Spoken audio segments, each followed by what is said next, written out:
Bonjour à tous, je suis Franck Marchex, fondateur de Confidence de Coach et aujourd'hui nous avons le plaisir d'être accueillis par David Lefrançois, un ami de longue date spécialisé dans le coaching, dans la formation de coach et dans la supervision de coach. Bonjour David. Salut Franck. Tu vas bien? Super. On a échangé tout à l'heure sur la préparation de ces vidéos et j'avais envie d'en fait t'entendre sur ce qu'on appelle le succès et de voir en fait s'il existait un certain nombre de processus ou des clés par rapport à ce fameux succès, que ce soit le succès dans la vie ou le succès en tant que coach. Qu'est-ce que tu peux nous en dire? Tout d'abord, moi, ce que j'ai envie de dire, c'est il y a plusieurs points que j'aimerais aborder quand on parle de la notion de succès. Tu as toujours la finalité, finalement, du succès. La finalité, c'est qu'est-ce que j'ai envie d'atteindre à la fin comme résultat. Mais cette finalité, elle dépend toujours de ce qu'il y a en amont. D'accord? À savoir, la première idée, c'est ce que moi, je vais appeler la loi de l'intention. D'accord. Avec quelle intention je vais faire la chose? Ce qu'on observe aujourd'hui, c'est que tu as des intentions qui fonctionnent et qui, au final, vont encourager des voies qui sont des voies de réussite et des intentions qui te tirent vers le bas et qui vont te faire prendre des mauvaises voies. Première intention, l'intention, c'est toutes les intentions qui sont muées par du désespoir, la peur, la manipulation. Tu peux être sûr d'une chose, ça ne fonctionne jamais sur la durée. C'est-à-dire, avec quelle intention première je vais faire les choses. Tu vois, je monte un site internet, je monte mon business, j'ai envie de créer quelque chose. C'est quoi mon intention première? Est-ce que c'est quelque chose qui repose sur de l'enthousiasme, de la joie, de l'amour, de l'envie de partage, bref, des valeurs super positives? Si par exemple, je décide de faire ce métier parce que je suis désespéré, parce que j'ai pas autre chose, c'est mort. Si je décide de changer de métier parce que j'ai peur que le mien s'essouffle, c'est mort. Si je décide de changer de métier parce que je sais que je peux embrouiller quelqu'un, c'est mort. C'est-à-dire que déjà, la première intention, est-ce que c'est bon ou pas? Et moi, je vois par exemple des couples qui se séparent 10, 15 ans, 17 ans plus tard. Quand tu leur poses la question, l'intention de départ, elle était déjà pas bonne. Tu vas dire à cette femme, écoute, l'intention de départ, c'était pas d'épouser cet homme, c'était de partir de chez toi. Donc, tu l'as fait par désespoir. Tu n'en pouvais plus d'être chez toi, tu avais la pression de papa, maman, tu as eu une opportunité, une personne qui était un petit peu plus âgée, sécurisante, ok, t'es parti. Mais l'intention de départ, tu la retrouves toujours à la fin. Si l'intention est bonne, c'est déjà super sympa en termes de résultats. Ça, c'est la première chose. Ça va générer l'émotion, en fait. Ça va générer l'envie, le désir, et puis surtout une psychologie qui sera saine. Parce que quand tu fais les choses sur le désespoir, tu vas faire des choix qui sont toujours des choix par défaut, mais tu n'y mettras pas ton âme, tu n'y mettras pas ce qui est important, et puis surtout, tu risques de t'éloigner de ton système de valeurs, qui est une des grandes raisons aussi que ça peut marcher ou pas. Oui, complètement. Donc la première, l'intention. La première, c'est l'intention. La deuxième, c'est la notion de vision. D'accord. Ok. C'est-à-dire, je dois avoir une vision très claire pour pouvoir obtenir et organiser la structuration de tout. D'abord de mon système nerveux, mon cerveau, et puis ensuite de mes actes. D'accord. Si par exemple, je jetais comme ça un tas de billes de 2 couleurs, il y en aurait 99 de noir, une de rouge, tu vas focaliser sur la rouge, ok, parce que ton intention, il sera mué par l'observation. Tu as dans ton cerveau un système qui s'appelle le système réticulé activateur. C'est une glande complexe, et cette glande a pour particularité de filtrer dans ton environnement tout ce qui passe et qui correspond à ce qui est important pour toi. D'accord. Alors, ce qui correspond à ce qui est important pour toi, c'est d'abord tes grands objectifs, mais c'est aussi tes peurs. Ok. Maintenant, ton système de réticulé activateur, il n'a pas d'humour. Ok. C'est-à-dire que... même le mien. Même le tien. Même aussi exceptionnel que soit ton système réticulé activateur, il a la même particularité. Il n'a pas d'humour. Pas d'humour. C'est de l'ordinateur. C'est entrée-sortie. D'accord.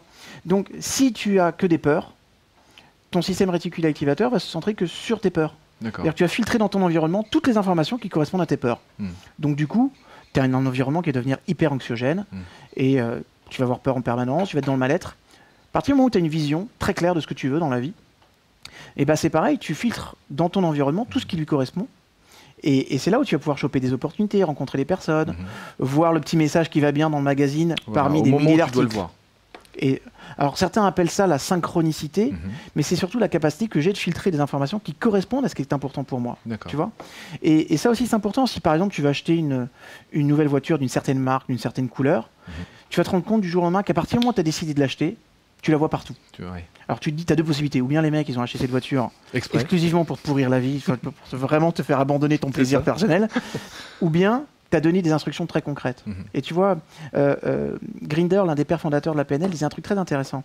Il disait, le cerveau ne fait pas ce que vous voulez, il fait ce que vous lui demandez avec précision. Ouais. Et ça fait toute la différence. Et d'avoir une bonne intention et d'une vision très claire de ce que tu veux, c'est déjà organiser une structuration mentale qui va te permettre d'obtenir des résultats. Okay. Après, j'ai envie de dire, c'est la troisième loi qui me paraît la plus importante, c'est agissez. D'accord, l'action. L'action. Des proches disaient, vaut mieux un con qui avance que des intellectuels qui réfléchissent. Et c'est vraiment vrai. Moi, j'ai eu la chance de côtoyer des sportifs de haut niveau, des personnes qui avaient eu des carrières phénoménales dans le monde du sport ou de l'entreprise ou du spectacle. Ils ont tous un même point commun, ils ont agi. Ouais. Voilà. C'est-à-dire que le passage à l'action. Le passage à l'action. Le fait d'avoir l'intention, la vision, puis l'action. Et l'action. C'est-à-dire que les Américains, ils sont très pragmatiques. Ils te disent, 1, détermine ce que tu veux. 2, regarde si tu es prêt à payer le prix pour ça.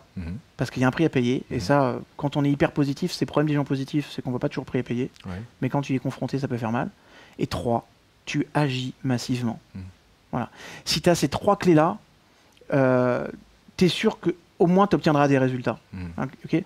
Et puis, le problème des personnes qui n'agissent pas, c'est que souvent ils ont peur que l'action soit pas la bonne. Voilà. Tu n'es jamais sûr.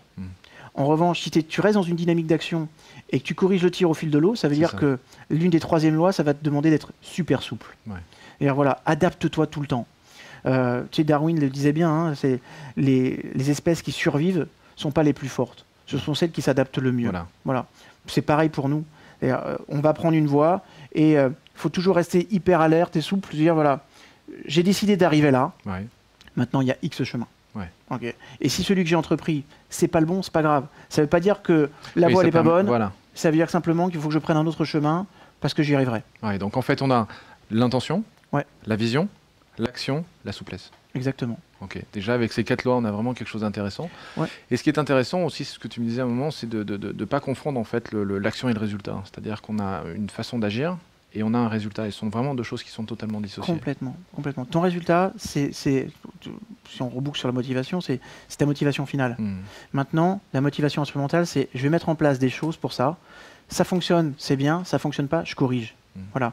Et si ce que tu fais ne fonctionne pas, c'est pas grave. Tu fais autre chose. Ouais. Mais t'abandonnes pas au final le résultat. Moi, j'ai vu un tas de personnes qui, par exemple, voulaient mincir. Ouais. Okay, c'est louable, c'est intéressant. Et ils ont commencé un régime, ça marche pas, j'arrête. Bah non, c'est peut-être que ou le régime que tu as choisi, ou la façon de t'y prendre n'est pas bonne, ou ce sur quoi tu travailles n'est pas bon. Mais au final, tu as toujours intérêt de perdre tes kilos. Tu vois ce que je veux dire? Donc, toujours être centré sur la finalité, être clair là-dessus, et puis agir. Agir. Super. Merci David. Plaisir. Pour la pertinence, vraiment intéressant, les 4 lois. On a plein d'informations. Moi, je vous encourage à en savoir plus sur David Lefrançois, par l'intermédiaire notamment d'un magazine que tu as mis en place en ligne, qui s'appelle potentiel-magazine.com, ou par l'intermédiaire de ton institut de formation, qui est institutdneurosciences au pluriel.com. Merci, à bientôt, et puis à bientôt pour une prochaine vidéo. Avec grand plaisir. À bientôt.